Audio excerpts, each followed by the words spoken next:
बिल्कुल सृष्टि, और आपने दिखाया कि कैसे अल्पसंख्यक समुदाय भी साक्षी महाराज के साथ खड़ा है, उनकी बातों और दावों में विश्वास करता है। और चलिए अब बात करते हैं राजस्थान के चित्तौड़गढ़ की।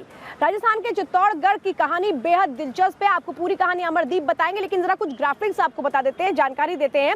चुनावी मैदान में चित्तौड़गढ़ में सबसे ज्यादा प्रत्याशी हैं। प्रत्याशियों की संख्या में बताऊंगी, आप हैरान में हो जाएंगे। चित्तौड़गढ़ से 18 प्रत्याशी चुनाव लड़ रहे हैं। राजस्थान की 25 सीटों में सबसे ज्यादा आंकड़ा अगर प्रत्याशियों का किसी सीट पे देखने को मिल रहा है तो वो है चित्तौड़गढ़। अब आगे क्या होगा?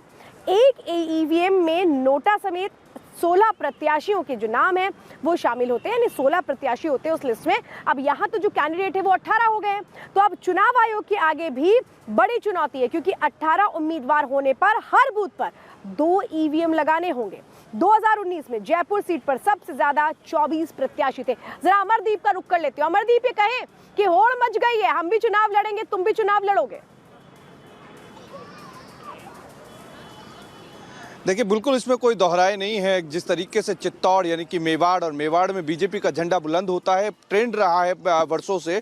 लेकिन पराक्रम, शौर्य, बलिदान, वीरता और जौहर की धरती चित्तौड़ की अगर बात करें तो चित्तौड़ में बीजेपी ने सीपी जोशी को तीसरी बार टिकट दिया है। 14, 19 और 24 में टिकट दे करके बीजेपी जीत की हैट्रिक लगाने की तैयारी कर रही है। तो वहीं दूसरी तरफ कांग्रेस ने सीपी जोशी के सामने तत्कालीन सरकार, अशोक गहलोत सरकार में मंत्री रहे उदयलाल आंजना को सीपी जोशी के सामने उतारा है। और सीपी जोशी का रथ रोकने के लिए उदयलाल आंजना कितना दम भरेंगे, ये देखना दिलचस्प होगा। बहरहाल अभी चित्तौड़गढ़ सीट की अगर बात करें तो चित्तौड़गढ़ सीट में वोटरों के मन में क्या है, ये रिपोर्ट हम आपको दिखा देते हैं। ये रिपोर्ट देखिए।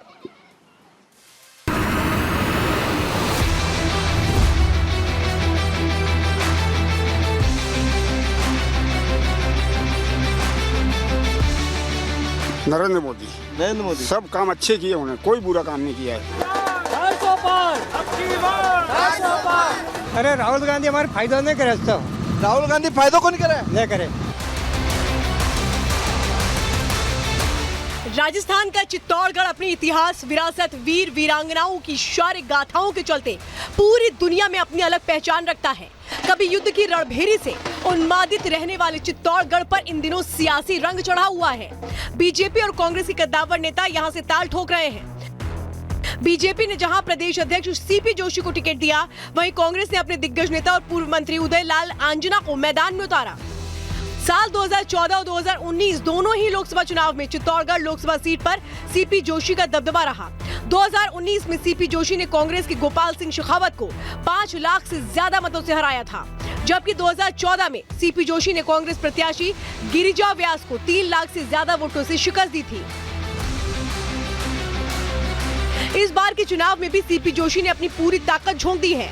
वो लगातार जनता के बीच जाकर मोदी सरकार की योजनाओं और उपलब्धियों के आधार पर वोट मांग रहे हैं। सीपी जोशी को भरोसा है कि वो पिछली बार से ज्यादा वोटों से कांग्रेस को शिकस्त देंगे। 25 की 25 सीटें भी आएंगी और बड़े अंतर के साथ आएगी। उसके पीछे कारण है कि पिछले 10 वर्षों का और 50-55 वर्षों का जो विकास का अंतर है, वही अंतर इस बड़ी जीत का अंतर में तब्दील होगा।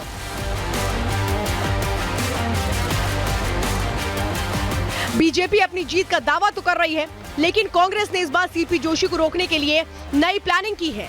इस बार कांग्रेस सीपी जोशी को पछाड़ने के लिए लोकल चेहरा लाना चाह रही थी, जिसे ध्यान में रखते हुए अशोक गहलोत ने उदयलाल आंजना की पैरवी की। पार्टी हाईकमान ने भी आंजना के नाम पर मोहर लगा दी। माना जाता है कि आंजना की लोकल पकड़ काफी अच्छी है।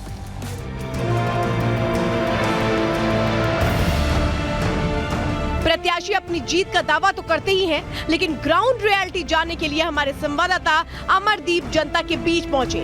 अमरदीप ने सबसे पहले आदिवासी तबके की नव्स टटोली। मोदी पसंद है कि राहुल गांधी? हमारे मोदी पसंद है। हमारे पैसा दे रही है सरकारी, महीना पैसा दिया 1000 रुपया, हमारे कई बुरो नहीं की दो। सीपी जोशी प्रदेश अध्यक्ष हमारे चित्तौड़ लोकसभा क्षेत्र से उम्मीदवार है सर। जीतेंगे कि हारेंगे? जीतेंगे, हजार लाखों वोट से जीतेंगे। नरेंद्र मोदी अच्छा लगता है कि राहुल गांधी अच्छा लगता है? नरेंद्र मोदी सब काम अच्छे किए, उन्हें कोई बुरा काम नहीं किया है। हाँ, और राहुल गांधी तो खाली भड़काने का काम करता है।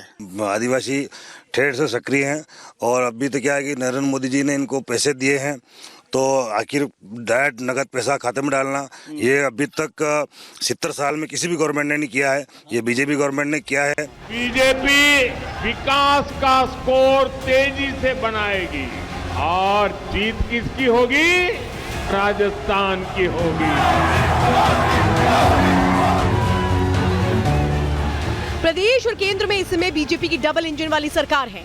ऐसे में क्या सरकारी योजनाओं को लाभ जनता को मिल रहा है या नहीं, इसका हाल भी रिपब्लिक भारत आप तक पहुंचा रहा है। प्रधानमंत्री मोदी का फोकस अन्नदाताओं पर हमेशा से रहा है। किसानों के लिए कई ऐसी योजनाएं चलाई जा रही हैं जिससे किसानों को सीधा लाभ मिल सके। लोकसभा चुनावों में चित्तौड़गढ़ के किसानों का मूड समझने की कोशिश की हमारे संवाददाता ने। सर ये सादा मोदी सरकार ने वोट देना। मोदी सरकार ने वोट देनी? हाँ। राहुल गांधी ने क्यों नहीं, कौन देनी? अरे राहुल गांधी हमारे फायदा नहीं करे। हाँ, बीजेपी को मतलब भारी लग रहा है। बीजेपी को क्यों पसंद करते हो, कांग्रेस को क्यों नहीं करते हो? क्योंकि कांग्रेस का आदि ये है जो बड़े बड़े नेता है झूठ बोल के हमको ऐसे ही वोट ले लेते और फिर बाद में काम ही नहीं करते। मोदी ने लाइक करो कि राहुल गांधी ने? मोदी ने। चित्तौड़गढ़ में चुनावी माहौल क्या है, किसकी, बीजेपी या कांग्रेस? बीजेपी। बीजेपी की है। बीजेपी का माहौल ज्यादा है। हाँ, बनते बीजेपी का माहौल लग रहा है। बीजेपी इस बार विकास और मोदी की गारंटी पर चुनाव लड़ रही है। प्रधानमंत्री नरेंद्र मोदी खुद प्रचार की बागडोर संभाले हुए हैं। होगा बहन बेटियों का सम्मान, भ्रष्टाचार का मिटेगा निशान, खुशहाल बनेंगे गांव किसान। मोदी की गारंटी पर जनता का क्या सोचना है, ये भी सुन लीजिए। चित्तौड़ का क्या माहौल है? चित्तौड़ का बहुत ही अच्छा है, एकदम बीजेपी का माहौल है। बीजेपी का है। बीजेपी आपका क्या कहना है कि किसका माहौल है लोकसभा सीट पर? बीजेपी का ही है। बीजेपी का है। चित्तौड़गढ़ लोकसभा सीट पर किसका माहौल इस बार लग रहा है कि सीपी जोशी निकलेंगे। सीपी जोशी जी निकलेंगे। मोदी जी का माहौल है। मोदी जी का माहौल है ना। लोकसभा क्षेत्र चित्तौड़गढ़ की अगर बात करें तो कौन किस पे भारी है? सर भारी तो फिलहाल सीपी जी है। सीपी जोशी जी मतलब बीजेपी है? बीजेपी है सर। चित्तौड़ से कौन किस पे भारी रहेगा, सीपी जोशी या उदयलाल अंजना? सीपी जोशी। बीजेपी हावी है। बीजेपी हावी है। जनता से बात करके ये समझ में आ गया कि मौजूदा हालात बीजेपी के पक्ष में हैं। हालात ऐसे ही रहे तो चित्तौड़गढ़ पर एक बार फिर बीजेपी का कब्जा होगा। बीजेपी प्रत्याशी सीपी जोशी अपनी जीत को पुख्ता बनाने के लिए चित्तौड़गढ़ के हर कोने तक पहुंच रहे हैं। अब देखना ये होगा कि इस बार सीपी जोशी की जीत कितनी बड़ी होती है। Bureau report, Republic Bharat. तो चित्तौड़गढ़ से अमरदीप की आप ये रिपोर्ट देख रहे थे। इसके पहले आपने उन्नाव से सृष्टि पांडे की रिपोर्ट देखी थी। दिल्ली में अरविंद केजरीवाल को कितना बड़ा झटका लगा ये मैंने आपको बताया था। सृष्टि बहुत बहुत धन्यवाद तमाम जानकारी देने के लिए। अमरदीप आपका भी बहुत बहुत धन्यवाद। तो हर दिन इंडियन पॉलिटिकल लीग में ऐसे ही आपसे मुलाकात करते रहेंगे। आज के लिए दीजिए इजाजत, नमस्कार।